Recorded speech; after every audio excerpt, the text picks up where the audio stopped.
mala jikos loy gon te da long ko kos kon yo nung ne jengi ka dan na rawde ka jogan rawde pai kon jen ka jogan kalian ka ngi danan go chan roin ta go chan ka lington ka ne pai wa anta ma chan lo njok de kon lar mala ma di da long la te ko da nyo no ne sa mo ka pal poin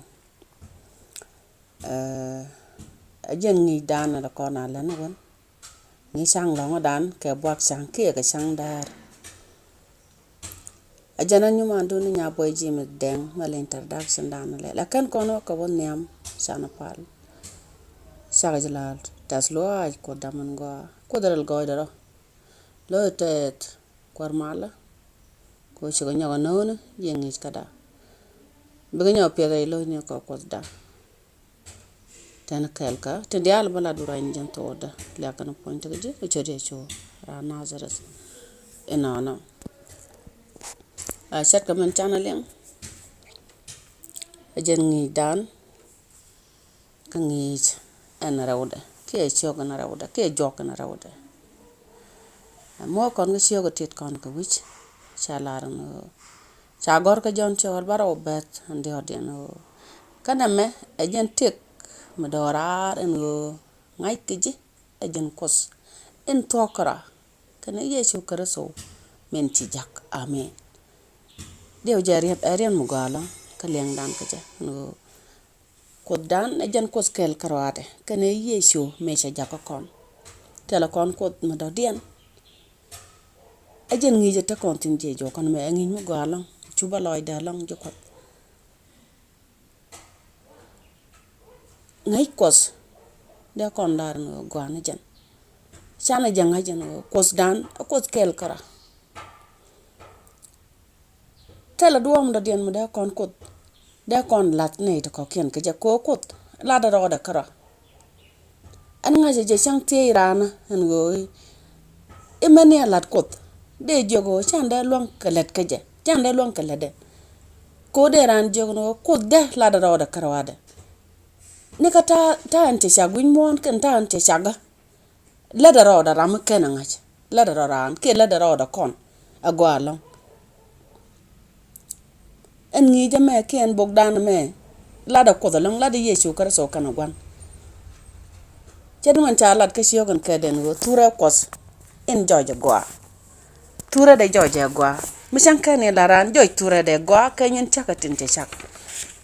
de kon ko la ta loy ka ngi jaraw da gwa me bo cha tan tanyen go kos en rel goidara la tok ka changa dio den cha lar ko da nuk la tok changa ngwan den gwa me cha lar kos re chaka ko tin de chak lat kan goide nyu de jara makan kon ngach changa jin karwadu de yenga jin go ko jatin ka ko rel goidara kajan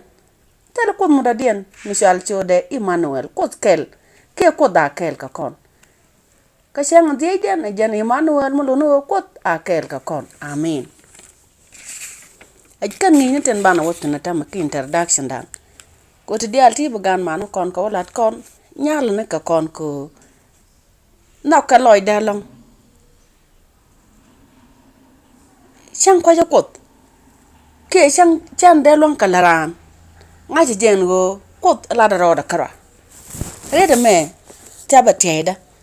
en go de ko roda long ka lat karwa de chang ta la ramala de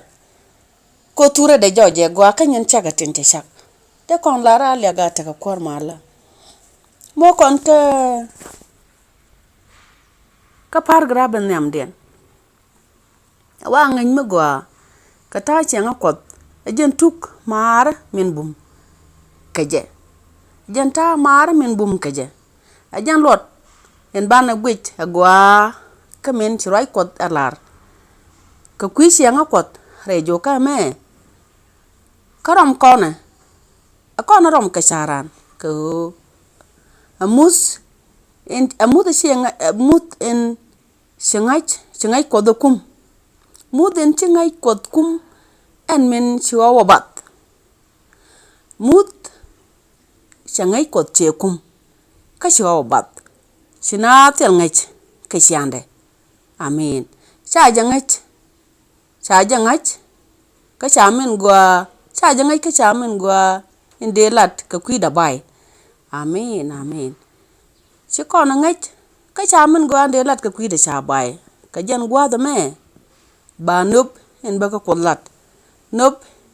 en chamernat ka tigde luang kana ba shiande jaka ngake amen re modwa ame bana boyde min ta go goy ponya lat boy goyde kai loyde kana sogde nup ko je loach en jak ba tup wow mi la nyut chianga no kade chala da long boko bok elen jiwai ka kas nang nat ka kerto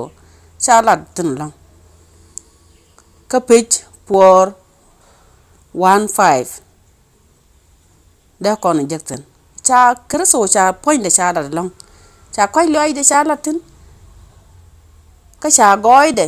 re roi kot ke re roi ne ke cha latin long ka nub de bo cha roi ne ka cha latin go long set ke men charo de long en de ko la de go charo de mu long o de kon la de go de kon la na de go charo de mu long ko la ro da karwada kamen de na la de na nyot ne men ci roi kot alat ka kwide la dan ka goa ka je ajana me men ci roi kot la da goa ka kwide jana de na danat a shang ne men shana ja de luang ka ngaj ke shana ti dia de luang ka ngaj ka jan gwa da me ka ten gay nat ka kwikos shana ka de luang ka gwa en gorke wadan gorka jak bana jagor dena pis sekade ko dena nugde kana shiande nyot nay kokien dena nugde kana shiande dena ka nyot nay kokien ajala dan ka janama an wo dena nyot nugde kana shiande dena je nyot nay kokien ajanta dena long ka malat kon naat ka je tala kon long mo de kon la naat ka je dunu chana shiande kana nugde mo kono nyone ko kien ajan la dan ke jena mo jukot na me jeg ye ke jela roñ tek kon tam la kono kuir ko de kono wana let kon kut let kono ne de ko kien chana nyone ndok de ken shiande mo kono wa nyot baro lat karwade la do karwade ko jen chwale ko ta kel kon mo chwale Emmanuel mo lono ko da kel ka kon ka jaral goy do ka tura de joje gwa ke nyun chaka tin chak ko introduction dan chan bo ko nyam introduction dan ta tok yanan ni mandu ni nya boy jime den kare to gawlong to ban len ka gan man kontin ba ben jok jen ngi dan en chan len ni wono jen ngi jaraw da ka joga raw da ala ga ta ko mala chana pal la ro jloy tat ko de tiangoy ke le ko damen gwa ko shi ko nyaw non ko pena kare lo ni ko la kan point ga ji e chode chora na za ina no